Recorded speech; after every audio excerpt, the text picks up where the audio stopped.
Halo guys, perkenalkan nama saya Prijanto dan kembali lagi di video saya yang sekarang. Saya di sini akan menjelaskan tentang implementasi kinerja dalam manajemen sumber daya manusia. Buat teman-teman yang mau tahu penjelasannya, mari kita simak videonya. Jadi terdapat tingkat kinerja. Yang pertama adalah kinerja organisasi. Pencapaian hasil pada tingkat atau unit analisis organisasi. Kinerja pada tingkat organisasi ini terkait tujuan organisasi dan rancangan, organisasi dan manajemen organisasi. Yang kedua adalah kinerja proses. Kinerja pada proses tahapan dalam menghasilkan produk atau pelayanan ini dipengaruhi tujuan proses, rancangan proses, dan manajemen proses. Yang ketiga yaitu kinerja individu atau pekerjaan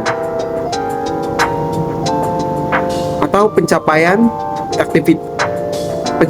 efektivitas pada tingkat pegawai atau pekerjaan ini dipengaruhi tujuan pekerjaan, rancangan pekerjaan, dan manajemen pekerjaan serta karakteristik individu menurut Lumler dan Brace pada tahun 1995. Berikutnya terdapat konsep kinerja dalam organisasi. Kinerja menurut Describer dalam Kamus Batam Inggris Dictionary pada tahun 1979 yang dikemukakan Prawira Sentono pada tahun 1999 berasal dari kata kinerja performance dari akar kata the perform mempunyai beberapa entities. Yang pertama melakukan, menjalankan, melaksanakan. Yang kedua memenuhi, menjalankan kewajiban suatu nazar. Yang ketiga menjalankan karakteristik dalam suatu permainan. Yang keempat menggambarkan dengan suara atau alat musik.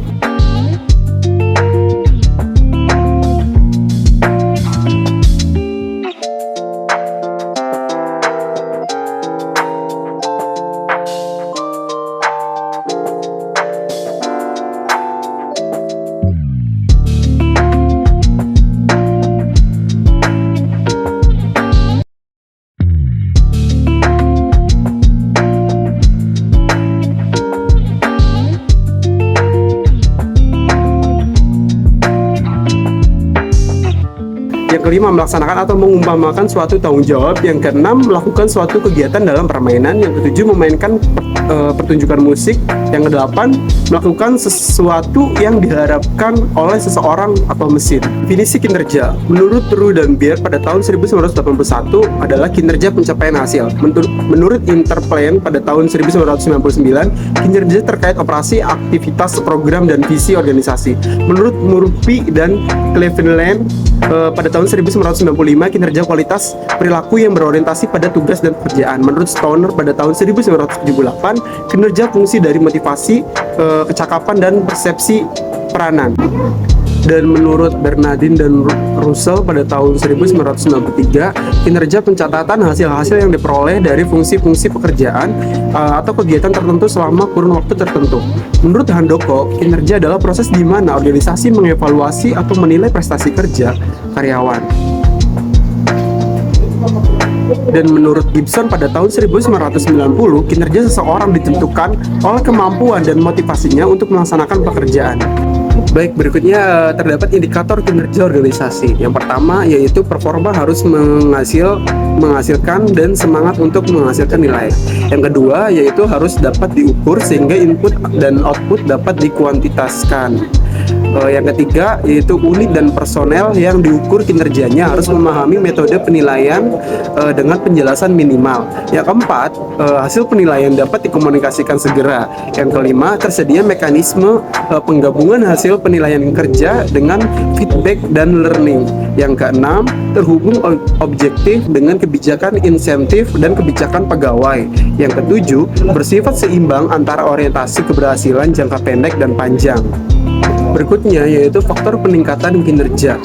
Yang pertama yaitu ada faktor pendorong. Yang pertama, audit modal intelektual bertujuan memonitor dan mengatur modal intelektual perusahaan. Yang kedua, audit modal intelektual memerlukan tim yang terdiri atas ahli strategi organisasi, keuangan, SDM atau sumber daya manusia, analisis pengetahuan, properti intelektual, dan pemasaran.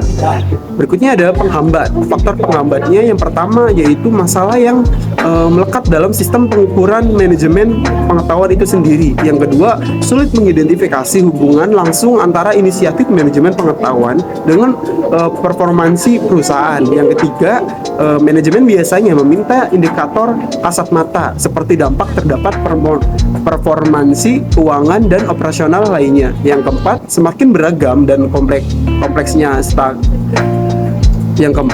beragam dan kompleksnya stakeholder dan pihak berkepentingan terhadap eksistensi perusahaan. Baik teman-teman, mungkin itu saja yang dapat saya sampaikan. Kurang lebihnya mohon maaf. Dan videonya berakhir sampai di pertemuan kali ini. Dan bye-bye. Makasih.